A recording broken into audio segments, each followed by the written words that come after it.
शिकायत जो की है, क्या कुछ मामला है और क्या शिकायत है? घाटकोपर में फिर एक बार नवजियाद 16 साल की एक राजस्थानी मारवाड़ी समाज की लड़की को एक वहीं चिराग नगर का 19-20 साल के मुस्लिम लड़के ने फुसलाया, धमकाया, शारीरिक संबंध बनाकर अश्लील फोटो निकालकर उसको ब्लैकमेल किया और जैसे गत सप्ताह में वो 18 साल की हुई उसको भगाकर लेके गया, किडनैप किया। यह विषय मैंने घाटकोपर पुलिस स्टेशन में राजस्थानी समाज के लगभग 200 लोग और लड़की के परिवार के साथ में मिले हम। वह लड़के के ऊपर ब्लैकमेलिंग से लेके पॉक्सो यह सब चार्जेस लगाने चाहिए, उसकी गिरफ्तारी होनी चाहिए। अब लव जिहाद नहीं चलेगा। प्रतिक्रिया दी चुनाव के जो रिजल्ट है उसके बाद शरद पवार ने कहा है कि बटेंगे तो कटेंगे। ये जो चलाया गया है भारतीय जनता पार्टी की ओर से, इसका जो उल्टा परिणाम देखने को मिला और उसकी वजह से जो है पराजय जो महाविकास आघाड़ी को देखने को मिली। शरद पवार हो, राहुल गांधी हो, उद्धव ठाकरे लोकसभा में जवाब जिहाद जिहाद जिहाद, इस्लाम खतरे में और वोट जिहाद के आधार पर 48 में से 31 सीटें जीती। तब शरद पवार को ये राष्ट्र धर्म याद नहीं आया।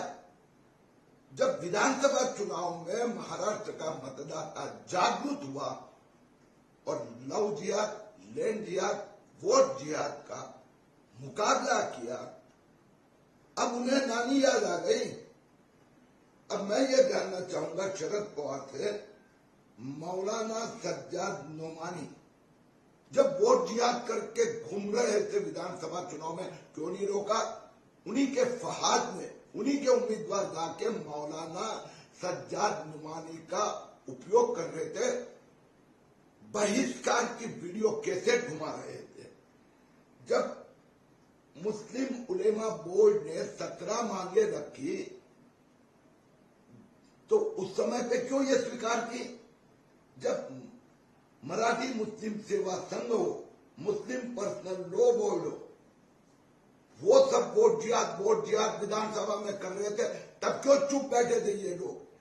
और मालेगांव के वोट जिहाद घोटाले में 800 करोड़ रुपए देश विदेश से मालेगांव के सिराज मोहम्मद के बेनामी अकाउंट में आए और वोट जिहाद में बांटे गए। जवाब तो दिया जाएगा और हिसाब यहाँ पर ही चुपते करना पड़ेगा। होने वाली है कुछ समय में नई सरकार की, उसको लेकर संजय राउत ने कहा है कि ये जो शपथ विधि है ये गुजरात का जो स्टेडियम है जिसे प्रधानमंत्री का नाम दिया वहां जाकर करना चाहिए। अभी आपने समझना चाहिए, इतना बड़ा आघात हुआ है तो थोड़ा सा इम्बैलेंस होना स्वाभाविक है। मैं संजय राउत की और उद्धव ठाकरे की मनस्थिति समझ सकता हूँ। हो सके तो उन्होंने काउंसिलिंग शुरू करवाना चाहिए डॉक्टर से। तर शरद पवारने काल पहिली प्रतिक्रिया दिली। शरद पवार म्हणाले की जे बटेंगे तो कटेंगे जे झाला होता विधानसभेमध्ये, त्यांच्यामुळे वोट डिस्ट्रीब्युशन झाला आणि हे परिणाम आम्हाला स्वीकारावा लागला। जरी लोकसभा निवडणुकीत शरद पवार, राहुल गांधी, उद्धव ठाकरे गोल टोपी घेऊन फिरत होते, वोट जिहाद इस्लाम खतरे में, आणि लोकसभेत त्यांनी 48 पैकी 31 जागा जिंकला, त्यावेळी त्यांना राष्ट्रधर्म नाही आठवला।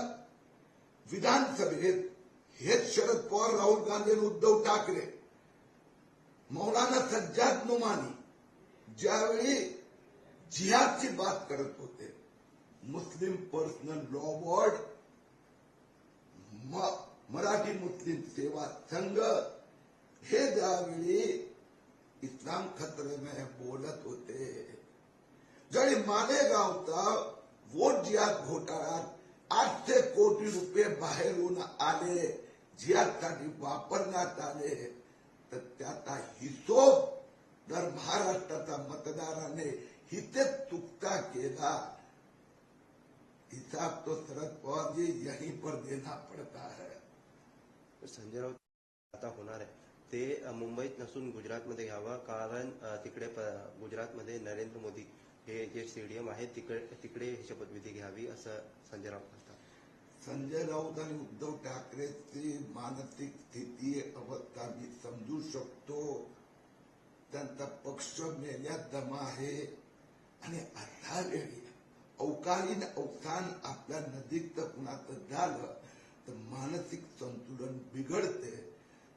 संजय राऊत आणि उद्धव ठाकरेंनी आता काउन्सिलर मनोचिकित्सकची सेवा घेण्याची गरज आहे.